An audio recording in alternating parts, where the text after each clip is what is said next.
ਪਿਆਰੇ ਵਿਦਿਆਰਥੀਓ, ਪਿਆਰ ਭਰੀ ਸਤਿ ਸ਼੍ਰੀ ਅਕਾਲ। ਅੱਜ ਅਸੀਂ ਸਾਹਿਤਕ ਰੰਗ ਪਾਠ ਪੁਸਤਕ ਦੀ ਨਵੀਂ ਕਹਾਣੀ ਈਅਰਫੋਨ ਕਰਾਂਗੇ, ਜਿਸੇ ਕਹਾਣੀਕਾਰ ਹਨ ਬਲਵਿੰਦਰ ਸਿੰਘ ਸੋਢੀ। ਇਸ ਕਹਾਣੀ ਦੇ ਵਿੱਚ ਕਹਾਣੀਕਾਰ ਨੇ ਸਾਨੂੰ ਈਅਰਫੋਨ ਦੀ ਜ਼ਿਆਦਾ ਵਰਤੋਂ ਕਰਨ ਦੇ ਨੁਕਸਾਨ ਦੱਸੇ ਹਨ। ਦੱਸਿਆ ਗਿਆ ਹੈ ਕਿ ਜਦੋਂ ਅਸੀਂ ਇਸ ਦੀ ਜ਼ਿਆਦਾ ਵਰਤੋਂ ਕਰਦੇ ਹਨ ਤਾਂ ਇਸ ਦੇ ਨਾਲ ਸਾਨੂੰ ਕਿਸ ਤਰ੍ਹਾਂ ਦੇ ਨਤੀਜੇ ਭੁਗਤਣੇ ਪੈਂਦੇ ਹਨ। ਇਹਦੇ ਵਿੱਚ ਉਸਨੇ ਇੱਕ ਲੜਕੀ ਦੀ ਗੱਲ ਕੀਤੀ ਹੈ ਜੋ ਕਿ ਬਹੁਤ ਜ਼ਿਆਦਾ ਈਅਰਫੋਨ ਦੀ ਵਰਤੋਂ ਕਰਦੀ ਹੈ, ਅਤੇ ਕਹਾਣੀ ਦੇ ਅੰਤ ਦੇ ਵਿੱਚ ਉਸਦਾ ਅਜਿਹਾ ਐਕਸੀਡੈਂਟ ਹੁੰਦਾ ਹੈ ਕਿ ਉਹ ਫਿਰ ਇਸ ਦੀ ਵਰਤੋਂ ਕਰਨ ਤੋਂ ਤੌਬਾ ਕਰ ਲੈਂਦੀ ਹੈ, ਜਦੋਂ ਕਿ ਇਸ ਤੋਂ ਪਹਿਲਾਂ ਉਸਦੇ ਮਾਤਾ ਪਿਤਾ ਇੰਨਾ ਜ਼ਿਆਦਾ ਪਰੇਸ਼ਾਨ ਹੁੰਦੇ ਹਨ, ਉਸਨੂੰ ਬਹੁਤ ਜ਼ਿਆਦਾ ਸਮਝਾਉਣ ਦੀ ਕੋਸ਼ਿਸ਼ ਕਰਦੇ ਹਨ, ਪਰ ਉਹ ਕਿਸੇ ਦੀ ਨਹੀਂ ਮੰਨਦੀ। ਅਤੇ ਹੁਣ ਆਪਾਂ ਸ਼ੁਰੂ ਕਰਦੇ ਹਾਂ ਇਸ ਕਹਾਣੀ ਦਾ ਮੂਲ ਪਾਠ।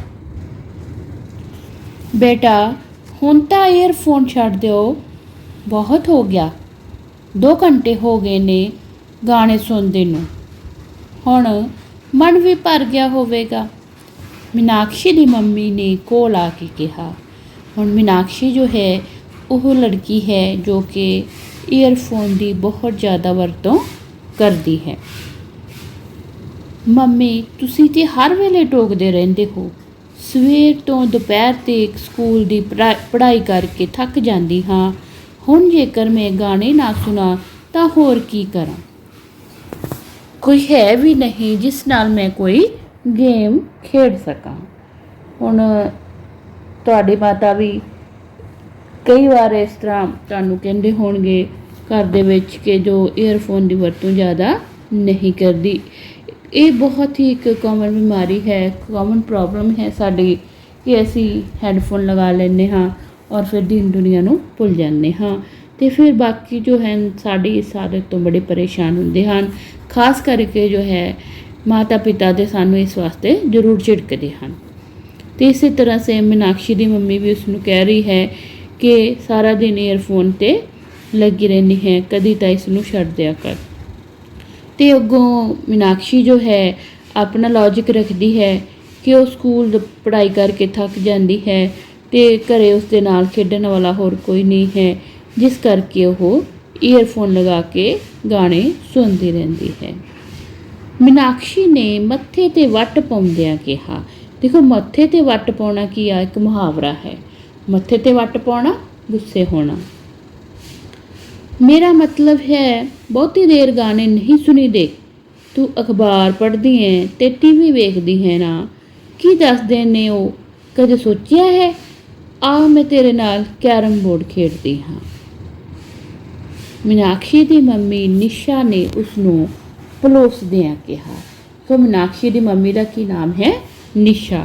ਦੇਖੋ, ਜੋ ਵੀ ਪਾਠ ਦੇ ਵਿੱਚ ਕਰੈਕਟਰ ਆਉਂਦਾ ਹੈ ਉਸ ਦਾ ਜੋ ਨਾਮ ਹੈ ਉਸਨੂੰ ਜ਼ਰੂਰ ਧਿਆਨ ਵਿੱਚ ਰੱਖਿਆ ਕਰੋ, ਦਿਮਾਗ ਵਿੱਚ ਰੱਖਿਆ ਕਰੋ, ਕਿਉਂਕਿ ਹੁਣ ਮੈਕਸੀਮਮ ਜੋ ਹੈ ਮਲਟੀਪਲ ਚੋਇਸ 'ਤੇ ਸਾਡਾ ਪੇਪਰ ਆਧਾਰਿਤ ਹੈ, ਅਤੇ ਜੋ ਪ੍ਰਸ਼ਨ ਹਨ ਮਲਟੀਪਲ ਚੋਇਸ ਦੇ ਕਿਤੋਂ ਵੀ ਕਿਸੇ ਵੀ ਕੋਨੇ ਵਿੱਚੋਂ ਪਾਠ ਦੇ ਪੁੱਛੇ ਜਾ ਸਕਦੇ ਹਨ। ਇਸ ਕਰਕੇ ਸਾਰਾ ਧਿਆਨ ਦੇ ਨਾਲ ਸੋਚਿਆ ਸਮਝ ਕੇ ਪੜ੍ਹਿਆ ਕਰੋ। ਮਾਂ ਧੀ ਨੂੰ ਕੈਰਮ ਬੋਰਡ ਖੇਡਦਿਆਂ ਅਜੇ 10 ਕੁ ਮਿੰਟ ਹੀ ਹੋਏ ਸਨ ਕਿ ਉਸਦੇ ਘਰ ਦੀ ਘੰਟੀ ਵੱਜੀ। ਮੀਨਾਕਸ਼ੀ ਦੀ ਮੰਮੀ ਨੇ ਵੇਖਿਆ ਕਿ ਉਸ ਦੀ ਸਹੇਲੀ ਪੂਨਮ ਉਸ ਨੂੰ ਮਿਲਣ ਆਈ ਹੈ। ਮੀਨਾਕਸ਼ੀ ਨੇ ਉਸ ਨੂੰ ਡਰਾਇੰਗ ਰੂਮ ਵਿੱਚ ਬਿਠਾਇਆ ਅਤੇ ਆਪ ਚਾਹ ਬਣਾਉਣ ਚਲੀ ਗਈ। ਉਧਰ ਮੀਨਾਕਸ਼ੀ ਨੂੰ ਈਅਰਫੋਨ 'ਤੇ ਗਾਣੇ ਸੁਣਨ ਦਾ ਮੌਕਾ ਮਿਲ ਗਿਆ। ਹੁਣ ਦੇਖੋ, ਇਸ ਜਗ੍ਹਾ 'ਤੇ ਨਿਸ਼ਾ ਆਉਣਾ ਚਾਹੀਦਾ ਸੀ। ਨਿਸ਼ਾ ਨੇ ਉਸ ਨੂੰ ਡਰਾਇੰਗ ਰੂਮ ਵਿੱਚ ਬਿਠਾਇਆ ਅਤੇ ਆਪ ਚਾਹ ਬਣਾਉਣ ਲਈ ਚਲੀ ਗਈ। ਹੁਣ ਚਾਹ ਬਣਾਉਣ 'ਤੇ ਨਿਸ਼ਾ ਹੀ ਗਈ ਨਾ। ਨਿਸ਼ਾ ਅਤੇ ਪੂਨਮ ਚਾਹ ਦੀਆਂ ਚੁਸਕੀਆਂ ਦੇ ਨਾਲ ਨਾਲ ਗੱਲਾਂ ਵੀ ਕਰ ਰਹੀਆਂ ਸਨ ਕਿ ਨਿਸ਼ਾ ਨੇ ਪੂਨਮ ਕੋਲ ਈਅਰਫੋਨ ਦੀ ਗੱਲ ਕਰਦਿਆਂ ਗੱਲ ਛੇੜੀ ਕਿ ਉਸ ਦੀ ਬੇਟੀ ਮੀਨਾਕਸ਼ੀ ਸਾਰਾ ਦਿਨ ਈਅਰਫੋਨ ਦਾ ਖਹਿੜਾ ਨਹੀਂ ਛੱਡਦੀ। ਦੇਖੋ, ਜੋ ਪੂਨਮ ਹੈ ਉਹ ਨਿਸ਼ਾ ਦੀ ਸਹੇਲੀ ਸੀ। ਨਿਸ਼ਾ ਕੌਣ ਸੀ? ਨਿਸ਼ਾ ਮੀਨਾਕਸ਼ੀ ਦੀ ਮੰਮੀ ਸੀ। ਨਿਸ਼ਾ ਤੇ ਪੂਨਮ ਦੋਨੋਂ ਚਾਹ ਪੀ ਰਹੀਆਂ ਹਨ ਤੇ ਨਾਲੇ ਜੋ ਹੈ ਨਿਸ਼ਾ ਨੇ ਗੱਲ ਕੀਤੀ ਕਿ ਉਸਦੀ ਬੇਟੀ ਈਅਰਫੋਨ ਤੇ ਸਾਰਾ ਦਿਨ ਗੱਲ ਕਰਦੀ ਰਹਿੰਦੀ ਹੈ ਜਾਂ ਗਾਣੇ ਸੁਣਦੀ ਰਹਿੰਦੀ ਹੈ। फ़ोन का खैड़ा मतलब नहीं छड्डदी, सारा दिन फ़ोन इस्तेमाल करती है। अगों पूनम ने अपने बेटे बारे दस्सिया कि वह भी सारा दिन ईयरफोन नूं चिंबड़िया रहिंदा है। अद्धे कुछ घंटे बाद ज्यों ही पूनम निशा के घरों निकली तो उस समय मीनाक्षी के पापा घर आ गए। उन्होंने अंदर जाके वेख्या कि मीनाक्षी ईयरफोन लगा के अखां बंद करके मस्ती दे विच झूम रही है। मीनाक्षी के पापा चुपचाप कुर्सी ते बैठ के सब कुछ देखते रहे। 5 मिनट बाद जदों मीनाक्षी ने अखां खोलियां तो वह अपने पापा नूं सामने कुर्सी ते बैठिया वेख के चौंक गई। हुण देखो, उसने ईयरफोन लगाए हुए सन और ईयरफोन लगा के गाने सुनन दे विच जां जो भी वो सुन रही सी इन्नी ज़्यादा मस्त सी कि उसनूं ये भी नहीं पता चलता कि कौन घर विच आ रहा है, कौन जा रहा है। उसके पिता जी कितना चिर हो गया घर आ गए सन तो वो सामने उसके कुर्सी ते बैठे हुए सन, पर उसनूं बिल्कुल भी एहसास नहीं होया कि वह कदों आए हैं। पापा तुसी कदों आए? मैनूं पता ही नहीं लग्या, मीनाक्षी ने हैरानी नाल कहा। थोड़ा ही समा होया है आया नूं। माफ़ करना पापा, मैं तुहानूं वेख्या ही नहीं। तां ही दुनिया जहान तो बेखबर सी, पापा ने व्यंग कस्या। दुनिया जहान तो बेखबर होना मतलब आसे पासे की कोई परवाह ना होना। वेखो बेटा, सारा दिन ईयरफोन कन्नां ते नहीं लगाउणा चाहिदा, इस नाल सुनन शक्ति कमज़ोर हुंदी है, नाले अजे तेरी उम्र ही की है, मीनाक्षी के पापा ने प्यार नाल समझाया। देखो, हुण एक नुकसान दस्सिया है कि ज़्यादा ईयरफोन लगाउण दे नाल साडी सुनन शक्ति कमज़ोर हुंदी है। तो इस तरीका मतलब जदों ही ज़्यादा ईयरफोन की वरतों करते हाँ साडे कन्नां ते इसका बहुत बुरा प्रभाव पैंदा है, जिहदे नाल हौली हौली की हुंदा है कि सानू उच्चा सुनन की आदत पै जाती है तो सानू जो है घट आवाज़ सुनाई ही नहीं दिंदी साडे कन्नां नूं, ते इस तरह साडे जो कन्न हैं वो खराब हो जाते हैं। और हले वो कह रहे हैं कि अजे तेरी उम्र ही की है, मतलब कि जेकर छोटी जी उम्र दे विच ही कन्न इस तरह ज़्यादा ईयरफोन की वरतों करन कन्न खराब हो गए तो फिर अगे जाके की होएगा। सॉरी पापा, मैं अगे तो तुहाड़ियां कईयां गल्लां दा ध्यान रखांगी, मीनाक्षी ने हलीमी नाल कहा। मीनाक्षी के मम्मी पापा उसके ईयरफोन की वरतों प्रति बहुत परेशान सन। देखो, उसकी माँ भी उसनूं बहुत समझाउंदी सी कि ईयरफोन की ज़्यादा वरतों नहीं करती। इत्ते पिता जी भी वार वार यही चीज़ां समझाउंदे सन, पर मीनाक्षी के उत्ते कोई असर नहीं हो रहा सी। वो एक बारी तो हाँ कह दिंदी सी, पर उस तो बाद फिर तो ईयरफोन की वरतों करती रहिंदी सन। इस करके उसके माता पिता बहुत ही परेशान सन। उन्होंने ने कई बार गुस्से नाल कह के वेख लिया, परंतु एक अद्धा दिन ही मीनाक्षी ते असर हुंदा सी, सो ते मगरों फिर वही हाल हो जाता। मीनाक्षी 12वीं जमात विच पढ़ती सी। देखो, हुण यह प्रश्न पूछा जा सकता है कि मीनाक्षी किहड़ी जमात विच पढ़ती सी। मीनाक्षी जो है 12वीं जमात विच पढ़ती सी।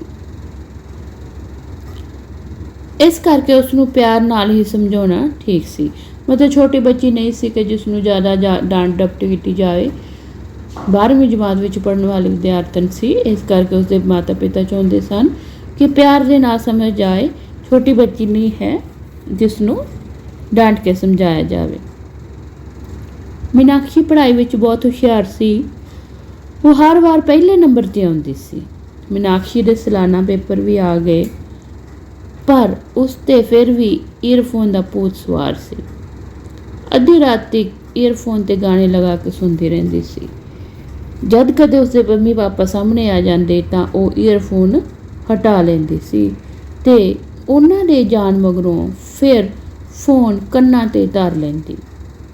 ਪੇਪਰ ख़त्म ਹੋਣ ਮਗਰੋਂ ਮੀਨਾਕਸ਼ੀ ਆਪਣੀ ਭੂਆ ਦੇ ਘਰ ਚਲੀ ਗਈ। ਹੁਣ एग्ज़ाम हो गए ਤੇ ਉਹ फ्री हो गई। फ्री होने तो बाद उसने ਭੂਆ ਦੇ ਘਰ ਜਾਣ ਦਾ फैसला कर लिया और ਉਹ ਆਪਣੇ ਭੂਆ ਦੇ ਘਰ ਚਲੀ ਗਈ। ਉਸ ਲਈ ਤੇ ਲਹਿਰਾਂ ਬਹਿਰਾਂ ਲੱਗ ਗਈਆਂ। ਹੁਣ ਦੇਖੋ ਲਹਿਰਾਂ ਬਹਿਰਾਂ ਕੀ ਆ, ਇਹ ਵੀ ਇੱਕ ਮੁਹਾਵਰਾ ਹੈ। ਲਹਿਰਾਂ ਬਹਿਰਾਂ ਲੱਗਣਾ ਭਾਵ ਬਹੁਤ ਮੌਜਾਂ ਲੱਗਣੀਆਂ। ਉੱਥੇ ਉਹ ਬੇਰੋਕ ਟੋਕ ਈਅਰਫੋਨ ਸੁਣਨ ਲੱਗੀ। ਭੂਆ ਥੋੜ੍ਹੀ ਬਹੁਤ ਨਾ ਨੁੱਕਰ ਤਾਂ ਕਰਦੀ, ਪਰ ਮੀਨਾਕਸ਼ੀ ਕਿੱਥੇ ਰੁਕਣ ਵਾਲੀ ਸੀ। ਆਖੇ ਪੰਚਾਂ ਦਾ ਕਿਹਾ ਸਿਰ ਮੱਥੇ, ਪਰ ਨਾਲਾ ਉੱਥੇ ਦਾ ਉੱਥੇ। ਇਹ ਕੀ ਹੈ? ਇਹ ਇੱਕ ਅਖਾਣ ਹੈ ਕਿ ਜਦੋਂ ਸਾਨੂੰ ਕੋਈ ਕੁਝ ਕਹਿੰਦਾ ਹੈ ਤਾਂ ਅਸੀਂ ਉਹਨਾਂ ਦਾ ਬਹੁਤ ਹੀ ਧਿਆਨ ਦੇ ਨਾਲ ਕਹਿ ਦਿੰਦੇ ਹਾਂ ਕਿ ਹਾਂਜੀ ਠੀਕ ਹੈ, ਪਰ ਬਾਅਦ ਦੇ ਵਿੱਚ ਫਿਰ ਅਸੀਂ ਉਸ ਗੱਲ ਦਾ ਕੋਈ ਧਿਆਨ ਨਹੀਂ ਦਿੰਦੇ ਅਤੇ ਫਿਰ ਉਹੀ ਕਰਦੇ ਹਾਂ ਜਿਸ ਗੱਲੋਂ ਸਾਨੂੰ ਰੋਕਿਆ ਜਾਂਦਾ ਹੈ। ਅਤੇ ਉਦੋਂ ਇਹ ਅਖਾਣ ਵਰਤਿਆ ਜਾਂਦਾ ਹੈ, ਪੰਚਾਂ ਦਾ ਕਿਹਾ ਸਿਰ ਮੱਥੇ, ਪਰ ਨਾਲਾ ਉੱਥੇ ਦਾ ਉੱਥੇ। ਕਾਫੀ ਦਿਨਾਂ ਬਾਅਦ 12ਵੀਂ ਦਾ ਨਤੀਜਾ ਆਉਣ ਮਗਰੋਂ ਮੀਨਾਕਸ਼ੀ ਦੇ ਮੰਮੀ ਪਾਪਾ ਉਸ ਨੂੰ ਭੂਆ ਦੇ ਘਰੋਂ ਲੈ ਆਏ।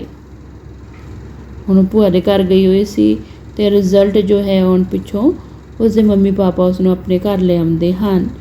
ਪਾਪਾ ਮੈਂ ਫਸਟ ਆਈ ਹਾਂ ਇਸ ਵਾਰ ਵੀ। ਐਵੇਂ ਤੁਸੀਂ ਅਤੇ ਮੰਮੀ ਮੈਨੂੰ ਸਾਰਾ ਦਿਨ ਟੋਕਦੇ ਰਹਿੰਦੇ ਸੀ ਕਿ ਈਅਰਫੋਨ ਛੱਡ ਦੇ, ਪੜ੍ਹਾਈ ਖਰਾਬ ਹੁੰਦੀ ਹੈ। ਹੋਈ ਹੈ ਕੋਈ ਖਰਾਬ ਪੜ੍ਹਾਈ? ਮੀਨਾਕਸ਼ੀ ਨੇ ਆਪਣੇ ਅੰਦਾਜ਼ ਵਿੱਚ ਕਿਹਾ। ਦੇਖੋ ਬੱਚੋ, ਇਹ ਜ਼ਰੂਰੀ ਨਹੀਂ ਹੈ ਕਿ ਜੋ ਪੜ੍ਹਾਈ ਦੇ ਵਿੱਚ ਮੰਨ ਲਓ ਫਸਟ ਆ ਗਈ ਹੈ ਤਾਂ ਈਅਰਫੋਨ ਦੇ ਹੋਰ ਕੋਈ ਨੁਕਸਾਨ ਨਹੀਂ ਹਨ। ਨੁਕਸਾਨ ਇਸਦੇ ਬਹੁਤ ਜ਼ਿਆਦਾ ਹਨ, ਕਿਉਂਕਿ ਜੋ ਕੁਝ ਵੀ ਸਾਡੇ ਮਾਤਾ ਪਿਤਾ ਸਾਨੂੰ ਸਮਝਾਉਂਦੇ ਹਨ ਉਹ ਸਾਡੇ ਭਲੇ ਵਾਸਤੇ ਹੀ ਹੁੰਦਾ ਹੈ। ਇਸ ਕਰਕੇ ਸਾਨੂੰ ਉਹਨਾਂ ਦੀ ਜੋ ਗੱਲ ਹੈ ਉਹ ਜ਼ਰੂਰ ਧਿਆਨ ਦੇ ਨਾਲ ਸੁਣਨੀ ਚਾਹੀਦੀ ਹੈ, ਮੰਨਣੀ ਚਾਹੀਦੀ ਹੈ। ਅਤੇ ਹੁਣ ਜੋ ਹੈ ਮੀਨਾਕਸ਼ੀ ਦਾ ਰਿਜ਼ਲਟ ਆ ਗਿਆ ਔਰ ਉਹ ਹਰ ਵਾਰ ਦੀ ਤਰ੍ਹਾਂ ਪਹਿਲੇ ਨੰਬਰ 'ਤੇ ਆਈ, ਅੱਛੇ ਨੰਬਰਾਂ ਦੇ ਨਾਲ ਪਾਸ ਹੋਈ। ਅਤੇ ਉਸ ਨੂੰ ਹੁਣ ਲੱਗਦਾ ਹੈ ਕਿ ਮੈਨੂੰ ਐਵੇਂ ਡਾਂਟਦੇ ਸੀ, ਮੇਰੀ ਪੜ੍ਹਾਈ 'ਤੇ ਕੋਈ ਅਸਰ ਨਹੀਂ ਪਿਆ। ਬੇਟਾ ਜੀ, ਅਸੀਂ ਤਾਂ ਹੁਣ ਵੀ ਕਹਿੰਦੇ ਹਾਂ ਕਿ ਈਅਰਫੋਨ ਲਗਾਉਣ 'ਤੇ ਸੁਣਨ ਸ਼ਕਤੀ ਕਮਜ਼ੋਰ ਹੁੰਦੀ ਹੈ। ਮੀਨਾਕਸ਼ੀ ਦੇ ਪਾਪਾ ਨੇ ਫਿਰ ਸਮਝਾਇਆ। ਅੱਛਾ ਪਾਪਾ ਦੱਸੋ, ਮੈਨੂੰ ਗਿਫਟ ਕੀ ਦਿਓਗੇ? ਤੁਸੀਂ ਤਾਂ ਕਿਹਾ ਸੀ ਜੇਕਰ ਫਸਟ ਆਏਗੀ ਤਾਂ ਮੂੰਹ ਮੰਗਿਆ ਗਿਫਟ ਮਿਲੇਗਾ। ਮੀਨਾਕਸ਼ੀ ਨੇ ਉਤਸੁਕਤਾ ਨਾਲ ਕਿਹਾ। ਉਤਸੁਕਤਾ ਨਾਲ ਮਤਲਬ ਬੜੀ ਹੀ ਉਤਸੁਕ ਹੋ ਕੇ, ਮਤਲਬ ਐਕਸਾਈਟਡ ਹੋ ਕੇ, ਕਿਉਂਕਿ ਉਸਨੇ ਜੋ ਹੈ ਅੱਛੇ ਨੰਬਰ ਲੈ ਲਏ ਸਨ ਅਤੇ ਉਸਦੇ ਮਾਤਾ ਪਿਤਾ ਨੇ ਉਸਦੇ ਨਾਲ ਪ੍ਰੋਮਿਸ ਕੀਤਾ ਸੀ ਕਿ ਜੇਕਰ ਤੂੰ 12ਵੀਂ ਜਮਾਤ ਵਿੱਚੋਂ ਵਧੀਆ ਨੰਬਰ ਲੈ ਆਏਗੀ ਤਾਂ ਉਸਨੂੰ ਕੋਈ ਜੋ ਵੀ ਉਹ ਗਿਫਟ ਕਹੇਗੀ ਉਹ ਮਿਲੇਗਾ, ਜ਼ਰੂਰ ਮਿਲੇਗਾ ਗਿਫਟ। ਦੱਸੋ ਕੀ ਲੈਣਾ ਹੈ? ਨਵਾਂ ਮੋਬਾਈਲ। ਮੀਨਾਕਸ਼ੀ ਨੇ ਝੱਟ ਦੇਣੇ ਕਹਿ ਦਿੱਤਾ ਕਿ ਉਸਨੂੰ ਮੋਬਾਈਲ ਚਾਹੀਦਾ ਹੈ। ਵਾਅਦਾ ਕਰੋ ਕਿ ਈਅਰਫੋਨ ਨਹੀਂ ਸੁਣੇਗੀ। ਘਰ ਪੁੱਜ ਕੇ ਉਸੇ ਦਿਨ ਮੀਨਾਕਸ਼ੀ ਨੂੰ ਨਵਾਂ ਮੋਬਾਈਲ ਮਿਲ ਗਿਆ। ਮੀਨਾਕਸ਼ੀ ਦੇ ਜਨਮ ਦਿਨ ਆਉਣ ਵਿੱਚ 20 ਕੁ ਦਿਨ ਬਾਕੀ ਰਹਿ ਗਏ ਸਨ। ਉਸਨੇ ਪਹਿਲਾਂ ਹੀ ਆਪਣੇ ਮੰਮੀ ਪਾਪਾ ਨੂੰ ਦੱਸ ਦਿੱਤਾ ਸੀ ਕਿ ਉਹ ਇਸ ਵਾਰ ਜਨਮ ਦਿਨ ਦੇ ਮੌਕੇ 'ਤੇ ਸਾਰੀਆਂ ਸਹੇਲੀਆਂ ਨੂੰ ਘਰ ਬੁਲਾ ਕੇ ਪਾਰਟੀ ਦੇਵੇਗੀ। ਇਸ ਕਰਕੇ ਡਰਾਇੰਗ ਰੂਮ ਦੇ ਪਰਦੇ, ਸੋਫਾ ਸੈੱਟ ਦੇ ਕਵਰ ਅਤੇ ਹੋਰ ਸਜਾਵਟੀ ਸਮਾਨ ਵੀ ਨਵਾਂ ਲਿਆਂਦਾ ਜਾਵੇਗਾ। ਇੱਕ ਦਿਨ ਸਮਾਨ ਦੀ ਖਰੀਦਦਾਰੀ ਲਈ ਉਹ ਬਾਜ਼ਾਰ ਚਲੇ ਗਏ।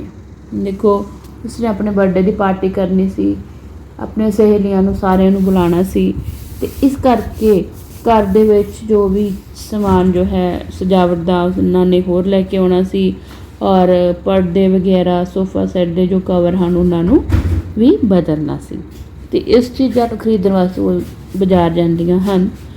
ਇਹਦੇ ਇੱਕ ਦਿਨ ਸਮਾਨ ਦੀ ਖਰੀਦਦਾਰੀ ਲਈ ਉਹ ਬਾਜ਼ਾਰ ਚਲੇ ਗਏ। ਕਾਰ ਪਾਰਕਿੰਗ ਦੇ ਵਿੱਚ ਲਗਾ ਕੇ ਬਾਜ਼ਾਰ ਵੱਲ ਜਾਣ ਲੱਗੇ ਤਾਂ ਮੀਨਾਕਸ਼ੀ ਨੇ ਸੁਭਾਵਿਕ ਹੀ ਈਅਰਫੋਨ ਕੰਨਾਂ ਵਿੱਚ ਲਗਾ ਲਿਆ। ਉਸਦੇ ਮੰਮੀ ਪਾਪਾ ਨੇ ਮਨਾ ਕਰਨਾ ਚਾਹਿਆ, ਪਰ ਮੀਨਾਕਸ਼ੀ ਦੇ ਮੂਡ ਨੂੰ ਵੇਖ ਕੇ ਚੁੱਪ ਵੱਟ ਗਏ, ਕਿਉਂਕਿ ਜੋ ਹੈ ਮਾਤਾ ਪਿਤਾ ਵੀ ज़्यादा डांट के परेशान हो जाते हैं बच्चों ਨੂੰ। ਤੇ ਬੱਚਿਆਂ ਨੂੰ ਚਾਹੀਦਾ ਹੈ ਕਿ ਜੇਕਰ ਮਾਤਾ ਪਿਤਾ ਸਾਨੂੰ ਕਿਸੇ ਚੀਜ਼ ਤੋਂ ਵਰਜ ਰਹੇ ਹਨ ਤਾਂ ਉਹਨਾਂ ਨੂੰ ਵਾਰ-ਵਾਰ ਕਹਿਣ ਦਾ ਮੌਕਾ ਨਹੀਂ ਦੇਣਾ ਚਾਹੀਦਾ। ਇਸੇ ਤਰ੍ਹਾਂ ਮੀਨਾਕਸ਼ੀ ਜੋ ਹੈ ਉਹ ਨਹੀਂ ਸੁਣਦੀ ਗੱਲ ਤੇ ਉਹ ਫਿਰ ਆਪਣੇ ਈਅਰਫੋਨ ਦੀ ਵਰਤੋਂ ਕਰਦੀ ਹੈ। ਇਹਨੇ ਮਾਤਾ ਪਿਤਾ ਚਾਹੁੰਦੇ ਹੋਏ ਵੀ ਕਿ ਇਸ ਨੂੰ ਵਰਜਿਆ ਜਾਵੇ, ਮਨਾ ਕੀਤਾ ਜਾਵੇ, ਪਰ ਚੁੱਪ ਵੱਟ ਜਾਂਦੇ ਹਨ, ਕੁਝ ਨਹੀਂ ਕਹਿੰਦੇ। ਅਗਲੇ ਮੋੜ 'ਤੇ ਮੀਨਾਕਸ਼ੀ ਦੇ ਮੰਮੀ ਪਾਪਾ ਤਾਂ ਸੜਕ ਪਾਰ ਕਰ ਗਏ, ਪਰ ਜੋ ਮੀਨਾਕਸ਼ੀ ਪਿੱਛੇ ਰਹਿ ਗਈ ਕਿਉਂਕਿ ਉਹ ਗਾਣਾ ਸੁਣਨ 'ਚ ਮਸਤ ਸੀ, ਇਸ ਕਰਕੇ ਹੌਲੀ ਚੱਲ ਰਹੀ ਸੀ ਅਤੇ ਉਹ ਦੋਨੋਂ ਸੜਕ ਪਾਰ ਕਰ ਜਾਂਦੇ ਹਨ ਅਤੇ ਜੋ ਮੀਨਾਕਸ਼ੀ ਹੈ ਉਹ ਪਿੱਛੇ ਰਹਿ ਜਾਂਦੀ ਹੈ। ਉਸਨੇ ਆਪਣੀ ਮਸਤੀ ਵਿੱਚ ਜਿਉਂ ਹੀ ਸੜਕ ਪਾਰ ਕਰਨੀ ਚਾਹੀ ਤਾਂ ਉਸਦੀ ਮੋਟਰਸਾਈਕਲ ਨਾਲ ਟੱਕਰ ਹੋ ਗਈ। ਮੀਨਾਕਸ਼ੀ ਜ਼ਮੀਨ 'ਤੇ ਮੂਧੇ ਮੂੰਹ ਡਿੱਗ ਪਈ ਅਤੇ ਉੱਚੀ ਉੱਚੀ ਚੀਕਾਂ ਮਾਰਨ ਲੱਗੀ। ਉਸਦੀ ਸੱਜੀ ਲੱਤ ਲਹੂ ਲੁਹਾਨ ਹੋਈ ਪਈ ਸੀ। ਇਸ ਹਾਦਸੇ ਨੂੰ ਵੇਖ ਕੇ ਬਾਜ਼ਾਰ ਵਿੱਚ ਕਾਫੀ ਭੀੜ ਇਕੱਠੀ ਹੋ ਗਈ। ਇੰਨੇ ਨੂੰ ਮੀਨਾਕਸ਼ੀ ਦੇ ਮੰਮੀ ਪਾਪਾ ਆ ਗਏ। ਉਹਨਾਂ ਨੂੰ ਸਮਝ ਨਹੀਂ ਆ ਰਹੀ ਸੀ ਕਿ ਕੀ ਕੀਤਾ ਜਾਵੇ।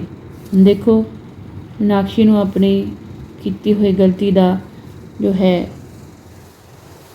ਇਨਾਮ ਮਿਲ ਗਿਆ ਸੀ। ਵਾਰ-ਵਾਰ ਮਨਾ ਕਰਦੇ ਸਨ ਕਿ ਏਅਰਫੋਨ ਦੀ ਵਰਤੋਂ ਨਹੀਂ ਕੀਤੀ ਜਾਵੇ, ਪਰ ਮੀਨਾਕਸ਼ੀ ਨੂੰ ਲੱਗਦਾ ਸੀ ਕਿ ਇਹ ਤਾਂ ਐਵੇਂ ਹੀ ਮੈਨੂੰ ਟੋਕ ਰਹੇ ਹਨ। ਜੇਕਰ ਉਸਨੇ ਏਅਰਫੋਨ ਦੀ ਆਦਤ ਛੱਡ ਦਿੱਤੀ ਹੁੰਦੀ ਤਾਂ ਉਹ ਵੀ ਆਪਣੇ ਮਾਤਾ ਪਿਤਾ ਦੇ ਨਾਲ ਆਰਾਮ ਦੇ ਨਾਲ ਸੜਕ ਪਾਰ ਕਰ ਸਕਦੇ ਸੀ, ਪਰ ਉਸਨੇ ਅਜਿਹਾ ਨਹੀਂ ਕੀਤਾ ਅਤੇ ਇਸ ਕਰਕੇ ਦੇਖੋ ਉਸਦਾ ਐਕਸੀਡੈਂਟ ਹੋ ਜਾਂਦਾ ਹੈ। ਅਤੇ ਹੁਣ ਉਹਨਾਂ ਨੇ ਰਿਕਸ਼ੇ 'ਤੇ ਬਿਠਾ ਕੇ ਮੀਨਾਕਸ਼ੀ ਨੂੰ ਪਾਰਕਿੰਗ ਤੱਕ ਲਿਆਂਦਾ। ਉਹ ਉਸ ਨੂੰ ਹਸਪਤਾਲ ਲੈ ਕੇ ਗਏ। ਹਸਪਤਾਲ ਵਿੱਚ ਡਾਕਟਰਾਂ ਨੇ ਜਾਂਚ ਤੋਂ ਬਾਅਦ ਦੱਸਿਆ ਕਿ ਮੀਨਾਕਸ਼ੀ ਦੀ ਲੱਤ ਦੀ ਹੱਡੀ ਟੁੱਟ ਗਈ ਹੈ। ਉਸ 'ਤੇ ਪਲਸਤਰ ਲਗਾ ਦਿੱਤਾ ਗਿਆ। ਮੀਨਾਕਸ਼ੀ ਦੇ ਮੰਮੀ ਪਾਪਾ ਨੂੰ ਪਤਾ ਸੀ ਕਿ ਇਹ ਹਾਦਸਾ ਈਅਰਫੋਨ ਕਾਰਨ ਹੀ ਵਾਪਰਿਆ ਹੈ। ਪਲਸਤਰ ਲਗਾਉਣ ਤੋਂ ਬਾਅਦ ਮੀਨਾਕਸ਼ੀ ਹਸਪਤਾਲ ਤੋਂ ਘਰ ਆ ਗਈ। ਹਾਦਸੇ ਦੀ ਖਬਰ ਸੁਣਦਿਆਂ ਹੀ ਉਹਨਾਂ ਦੇ ਆਂਢੀ ਗੁਆਂਢੀ ਅਤੇ ਹੋਰ ਰਿਸ਼ਤੇਦਾਰ ਪਤਾ ਲੈਣ ਲਈ ਆਉਣ ਲੱਗੇ ਅਤੇ ਉਸਦੇ ਹਾਦਸੇ ਦਾ ਕਾਰਨ ਪੁੱਛਣ ਲੱਗੇ। ਮੀਨਾਕਸ਼ੀ ਨੇ ਬੇਝਿਜਕ ਹੋ ਕੇ ਸਭ ਨੂੰ ਦੱਸ ਦਿੱਤਾ ਕਿ ਉਹ ਈਅਰਫੋਨ 'ਤੇ ਗਾਣੇ ਸੁਣਦਿਆਂ ਹੋਇਆਂ ਮਸਤੀ ਵਿੱਚ ਸੜਕ ਪਾਰ ਕਰ ਰਹੀ ਸੀ ਅਤੇ ਉਸ ਦੀ ਆਪਣੀ ਗਲਤੀ ਨਾਲ ਇਹ ਹਾਦਸਾ ਹੋਇਆ ਹੈ। ਦੇਖੋ ਸਾਰੇ ਲੋਕ ਜੋ ਹਨ ਉਸਦਾ ਪਤਾ ਲੈਣ ਵਾਸਤੇ ਆ ਰਹੇ ਹਨ ਅਤੇ ਮੀਨਾਕਸ਼ੀ ਜੋ ਹੈ ਆਪਣੀ ਗਲਤੀ ਸਵੀਕਾਰ ਕਰਦੀ ਹੈ, ਮੰਨਦੀ ਹੈ ਕਿ ਉਸਨੇ ਈਅਰਫੋਨ ਲਾਏ ਸੀ, ਇਸ ਕਰਕੇ ਉਸਦਾ ਇਹ ਹਾਦਸਾ ਹੋਇਆ ਹੈ। ਹੁਣ ਮੀਨਾਕਸ਼ੀ ਪਛਤਾ ਰਹੀ ਸੀ। ਮੰਮੀ ਪਾਪਾ ਦੀ ਗੱਲ ਨਾ ਮੰਨਣ ਕਾਰਨ ਹੋਈ ਹਾਨੀ 'ਤੇ ਅੰਦਰੋਂ ਅੰਦਰ ਹੀ ਆਪਣੇ ਆਪ ਨੂੰ ਕੋਸ ਰਹੀ ਸੀ। ਗੁੱਸੇ ਵਿੱਚ ਮੀਨਾਕਸ਼ੀ ਨੇ ਆਪਣਾ ਈਅਰਫੋਨ ਸੁੱਟ ਦਿੱਤਾ ਅਤੇ ਨਾਲ ਹੀ ਮੰਮੀ ਪਾਪਾ ਤੋਂ ਮੁਆਫੀ ਮੰਗੀ। ਮੀਨਾਕਸ਼ੀ ਨੂੰ ਠੀਕ ਹੋਣ ਵਿੱਚ 3 ਮਹੀਨੇ ਲੱਗ ਗਏ। ਇਸ ਦੌਰਾਨ ਉਹ ਆਪਣੇ ਮਨ ਹੀ ਮਨ ਵਿੱਚ ਆਪਣੀ ਗਲਤੀ 'ਤੇ ਝੂਰਦੀ ਰਹੀ। ਝੂਰਦੀ ਰਹੀ ਮਤਲਬ ਉਸਨੂੰ ਪਛਤਾਵਾ ਹੁੰਦਾ ਰਿਹਾ ਕਿ ਜੇਕਰ ਉਹ ਮਾਤਾ ਪਿਤਾ ਦੀ ਗੱਲ ਮੰਨ ਲੈਂਦੀ ਅਤੇ ਅੱਜ ਉਸਨੂੰ ਅਜਿਹੇ ਦਿਨ ਨਹੀਂ ਵੇਖਣੇ ਪੈਂਦੇ। ਮੰਮੀ ਪਾਪਾ ਦੀਆਂ ਈਅਰਫੋਨ ਨਾ ਲਗਾਉਣ ਸੰਬੰਧੀ ਪਹਿਲਾਂ ਦਿੱਤੀਆਂ ਨਸੀਹਤਾਂ ਨੂੰ ਨਾ ਮੰਨਣ ਅਤੇ ਆਪਣੇ ਅੜੀਅਲ ਰਵੱਈਏ ਦੀਆਂ ਗੱਲਾਂ ਯਾਦ ਕਰਕੇ ਉਸਨੂੰ ਸ਼ਰਮ ਆਉਣ ਲੱਗਦੀ ਹੈ। ਸਗੋਂ ਅਤੇ ਹੁਣ ਆਪਣੇ ਦੋਸਤਾਂ ਨੂੰ ਵੀ ਨਸੀਹਤਾਂ ਦੇਣ ਲੱਗੀ। ਹੁਣ ਉਸ ਨੂੰ ਸਮਝ ਆ ਗਈ ਸੀ ਕਿ ਹੱਦੋਂ ਵੱਧ ਕਿਸੇ ਚੀਜ਼ ਦੀ ਵਰਤੋਂ ਵੀ ਨੁਕਸਾਨਦਾਇਕ ਹੋ ਸਕਦੀ ਹੈ। ਮੀਨਾਕਸ਼ੀ ਨੇ ਅੱਗੋਂ ਅਜਿਹੀ ਗਲਤੀ ਕਰਨ ਤੋਂ ਤੌਬਾ ਕੀਤੀ ਨੇ ਨਾ ਸਿਰਫ ਈਅਰਫੋਨ ਬਲਕਿ ਕਿਸੇ ਵੀ ਹੋਰ ਚੀਜ਼ ਦੀ ਹੱਦੋਂ ਵੱਧ ਜੋ ਵਰਤੋਂ ਹੈ ਉਹ ਸਾਡੇ ਵਾਸਤੇ ਨੁਕਸਾਨਦਾਇਕ ਹੋ ਸਕਦੀ ਹੈ। ਭਾਵ ਜੇਕਰ ਅਸੀਂ TV ਦੇਖਦੇ ਹਾਂ ਦੇ ਸ਼ੌਕੀਨ ਹਾਂ ਦੇਖਣ ਦੇ ਤਾਂ ਉਸ ਤੋਂ ਵੀ ਹੱਦੋਂ ਵੱਧ ਸਾਨੂੰ ਨਹੀਂ ਦੇਖਣਾ ਚਾਹੀਦਾ। ਜੇਕਰ ਅਸੀਂ ਮੋਬਾਇਲ 'ਤੇ ਗੇਮਾਂ ਖੇਡਦੇ ਹਾਂ, ਖੇਡਣ ਦੇ ਸ਼ੌਕੀਨ ਹਾਂ ਤਾਂ ਹੱਦੋਂ ਵੱਧ ਮਤਲਬ ਸਾਨੂੰ ਕਿਸੇ ਚੀਜ਼ ਦੀ ਵਰਤੋਂ ਨਹੀਂ ਕਰਨੀ ਚਾਹੀਦੀ। ਅੰਤ ਵਿੱਚ ਸਾਨੂੰ ਨਹੀਂ ਤੇ ਉਸਦੇ ਮਾਰੂ ਨਤੀਜੇ ਭੁਗਤਣੇ ਪੈਂਦੇ ਹਨ। ਇਸ ਤਰ੍ਹਾਂ ਇਹ ਸੀ ਬਲਵਿੰਦਰ ਸਿੰਘ ਸੋਢੀ ਦੀ ਕਹਾਣੀ ਈਅਰਫੋਨ ਅਤੇ ਇਸ ਦੀ ਅਸੀਂ ਜੋ ਟਿੱਪਣੀ ਹੈ ਉਹ ਬਾਅਦ ਵਿੱਚ ਪੜ੍ਹਾਂਗੇ ਅਤੇ ਇਸ ਦੇ ਨਾਲ ਜੋ ਪ੍ਰਸ਼ਨ ਉੱਤਰ ਹਨ ਉਹ ਵੀ ਬਾਅਦ ਦੇ ਵਿੱਚ ਅਸੀਂ ਵਿਆਖਿਆ ਕਰਾਂਗੇ। ਹੁਣ ਤੱਕ ਲਈ ਇੰਨਾ ਹੀ ਅਤੇ ਇਸ ਤੋਂ ਬਾਅਦ ਜੋ ਦਿੱਤੀ ਹੋਈ ਅਸਾਈਨਮੈਂਟ ਨੂੰ ਕਰਕੇ ਵਾਪਸ ਭੇਜਣਾ। ਧੰਨਵਾਦ।